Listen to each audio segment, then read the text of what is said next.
Questions have trailed the visit by the suspended governor of Rivers State, Similaye Fubara, to President Bola Ahmed Tinubu at his residence in Lagos on Tuesday. The visit comes less than a week after Fubara stated his intention to put aside pride and personal interest to restore peace in Rivers State and reconcile with his predecessor, FCT Minister Nyesom Wike, whom he refers to as his boss. The details of the meeting were not immediately disclosed. This is their first public meeting since President Tinubu declared state of emergency in Rivers State on March 18th and suspended the governor. Well, let's take a look at some reactions. This is from EJ Tweet. Found this reaction funny. He says, "Is Governor Wike aware? Is Wike aware, the minister? Well, politicians will always do political things. I made videos calling for the legal suspension to be lifted. And Fubara is smiling with Tinubu. Politics is just a game. Good luck to both of them, Rivers and Nigeria." Well, Emeka wrote, "Governor Fubara's Lagos visit to President Tinubu hints a strategic move amidst Rivers State's political storm, with Wike's shadow looming. Fubara might be rethinking alliances. Sometimes in politics, if you can't beat them, join them." And you know that we saw a lot of these comments online. When we saw that picture, we're like, hey, state capture.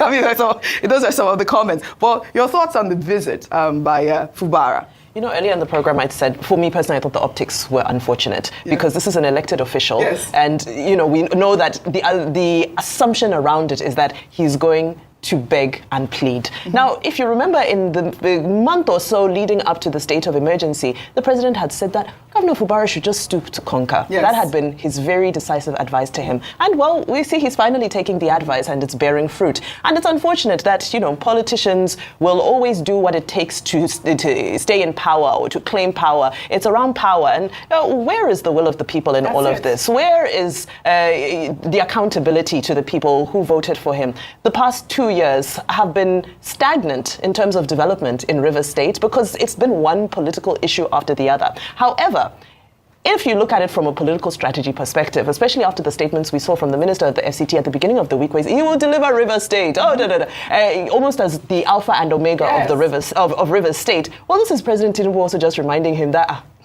there's not one alpha and omega in Rivers State. Yes. Don't forget that there's somebody waiting in the corridors of power who's sitting at the throne currently, and based on that might be able to also check and balance your own influence in the state. So, gosh, it's all games that are being played. My heart just bleeds for the people of Rivers State who still need governance. Rivers State. I mean, Rufai, we did see Governor Wike, I believe it was last month, actually accusing Arise TV of deceiving the governor and making him think that he was... Yes. He said that? Live television. He said really? it. Yes, he Arise did. TV? Yes, that he was deceived. Go ahead. There's no way we could have deceived us. I was wondering who did. Go ahead. I don't know, because I mean, the governor should have a mind of his own. So, that's what so you say we deceived the governor. We are probably giving us too much metaphysical power. Yeah. So how can we deceive? What do you make of the optics there, though? It's a very wrong optics. Yes. You know what the optics reminds me of? It was just like Miranda in Lagos State singing and thanking them after she was pulled out of office.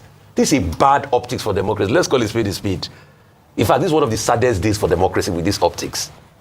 A president that committed a constitutional aberration took an elected governor out by the people, trounced on the rights of an elected governor. And you, Fubara, because you want the power so much, you are going to beg. How much will you beg? So people like this, when they slap you, when they cut your head, you will beg. But you know, he did say that he wants peace. What so peace? He's trying what peace? Yeah, that what was peace? His last comment. What peace? What peace? Peace for the people of Peace Rivers is earned through respect and war. Sometimes you have to sit down and fight. If you have to lose, you have to lose. In the end, isn't Fubara going to live there? Is he going to be governor forever? No. So in the end, you are still going to leave the position, rather than somebody just trounce on your right like that, and you look and you keep going to beg the same person that removed you from the mandate of the people. And you say, this is optics. And he's saying, oh, the other day he said, what did Fubara say? He said, my mind is living there. But obviously your mind has not left there. If they did state of emergency against you, what you should do is bid your time. After, if they don't give you back, so be it. But he also has something to lose, and it has shown. Oji, you need to stand for. So why do we praise President Tinubu today as last man standing? President Tinubu, if the script were flipped, would never, the President Tinubu, and I know, and I give him his respect today. I don't agree with me on many things, but I respect that man called President Tinubu. If the tables turn, the President Tinubu, I know, will never cower. And that's why I respect it. That's why it was called last man standing. He will never cower. Right. He will never grovel. Jagaban. He will Jagaban. All right. Jagaban. All right. He will stand on his rights. And that's what we expected Fubara to do. You thought it was easy for President Tinubu to fight the might of the central government and Olusegun Obasanjo And the character like Olusegun Obasanjo then, it wasn't easy for him, but he stood his ground. You thought it was easy for him to stay in opposition all these years and fight the might of the PDP before he finally gained one against him. Give him his credit. I'm giving him his credit when it doesn't mean I will not criticize him tomorrow. I'm giving him his credit today. Right. If the tables were turned, President Tinubu will not do this. It's Tinubu I know, and that's why I respect him. In any case, we don't have a readout of the content of their meeting. We are just assuming that given the circumstances in Rivers State and the declaration of state of emergency, that the reason they went there to see President Tinubu, first time we will see the two of them together since this crisis began. So we assume that you cannot leave the place without talking about the state of emergency. Suppose he just went there to just greet the president in the spirit of Salah, and maybe Rivers State of emergency was not discussed. But okay, you can say it's the unspoken subtext. Right. I mean, you can't just go, you're in Lagos, sir. Well, there's a story that he went to London too now, so and there was this Dobale thing going on. We don't have a readout. Yes, we don't have a readout of what transpired. Yes. So we can only... As what? He's a suspended governor. Interesting time. He's still the governor of the people. You know how many more weeks we have to wait for this suspension to be lifted? Is it? Since it's already 6 months. I keep asking every time. No, it's in September. September. The state of emergency was March 18th, so we have a few more months to go.